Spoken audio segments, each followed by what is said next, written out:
大家平安，欢迎收听迦南之声，我是尤伯牧师。今天11月7号在家会主，我们要分享的是虚假的国度必遭灭亡。我们要来读以西结书22章1到31节。我们先来读今天的金句。先知为他们掩饰罪恶，好像人用石灰水粉刷墙壁。他们的意象是幻象，他们的预言是谎言。他们自称在传达至高上主的话，其实我上主并没有对他们说话。以西结书22章28节，经文在描述先知指出耶路撒冷3方面的罪：耶路撒冷的污秽，并且用炼矿的比喻来比喻他们的罪。另外，全部的百姓都陷入在腐败当中。以西结他曾经在20章描述以色列民他们在历史上的过犯，以及他们所需要面对的管教和审判。那么在这一段的经文，我们今天所看的先知他继续来揭露以色列的恶行，包括对信仰的不忠，并且他们容让社会不公义的事情持续发生。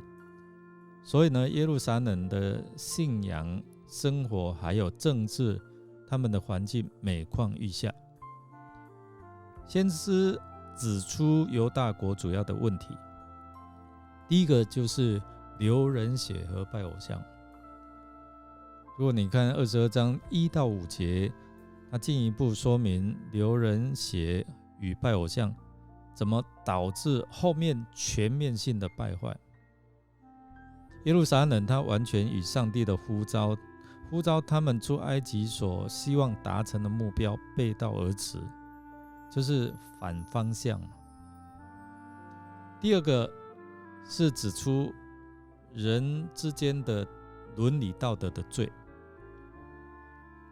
先知他指出以色列人在信仰和道德的堕落，他的罪行从轻慢父母、欺压邻舍，到乱伦、奸淫、抢夺、杀人、谋利。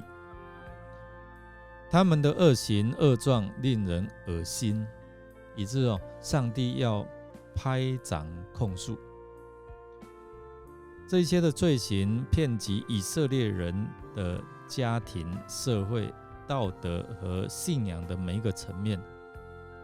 所以我们在看经文说，家里的还有社会上充满着乱伦的关系，就显示他们否定了上帝所创造的人伦关系，还有互相尊重的基础。他们为了自己的经济利益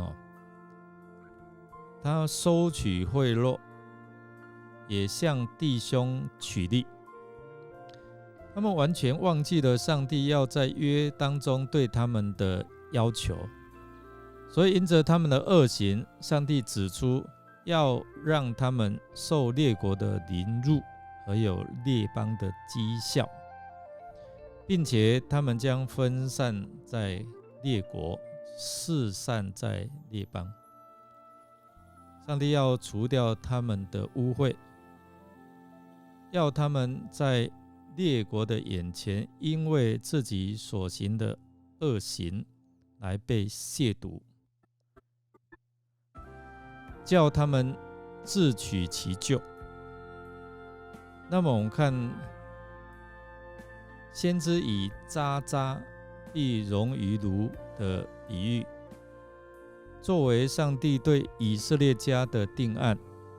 那在以色列家中，不管他们的身份角色是铜或是锡、铁、铅，都要被上帝视为银渣渣渣这样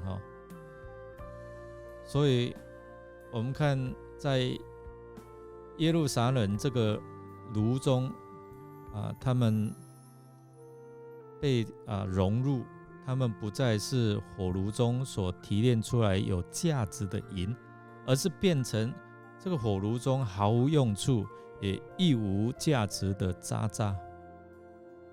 最后我们看到先知他进一步来解释这个灾难出现的原因，就是与城中的领袖其实有莫大的关系上至君王，下至政治领袖，其实我们看到只要按着自己的心意治理国家，他们并没有按照上帝的心意来治理。所以呢，我们看到他们的信仰只沦落外在的宗教仪式，君王领袖完全没有让上帝进入到他们的心中，他们又依靠着领导的角色以权谋私，为了就是要让自己得利益但是他们得利益，百姓就受亏损了。所以针对他们的恶行上帝他决定怎样？他决定不降雨给他们。而这个惩罚其实跟昔日我们看到与以色列百姓所立的约是有关的。耶和华曾指出，若以色列百姓违背与他所立的约，他怎样？他说要使那降在你地上的雨变为尘沙，从天淋在你身上，直到你灭亡。这个在申命记28章24节里面有提到。如今我们看到上帝真要这样做，透过先知的话也对你我在提醒呢。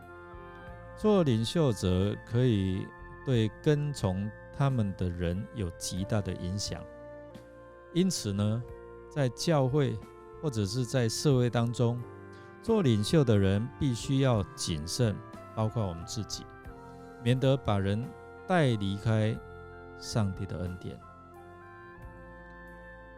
我们来默想耶路撒冷的领袖不单未能成为百姓的好榜样，更是导致百姓堕落的罪魁祸首。若你是教会中的领袖，你认为自己能称职担任领导的角色吗？我们有没有成为信徒的榜样呢？让我们一起来祷告。感谢主耶稣，感谢你在教会中兴起领袖，求你建立所有的领袖们，使他们成为弟兄姐妹的榜样，又祈求你帮助我们，叫我们愿意为他们祷告，为他们守望，使他们的生命能够荣神益人。我们这样祷告，都是奉靠主耶稣基督的圣名求，阿们。感谢您的收听，如果您喜欢我们的节目，欢迎订阅并给我们好评。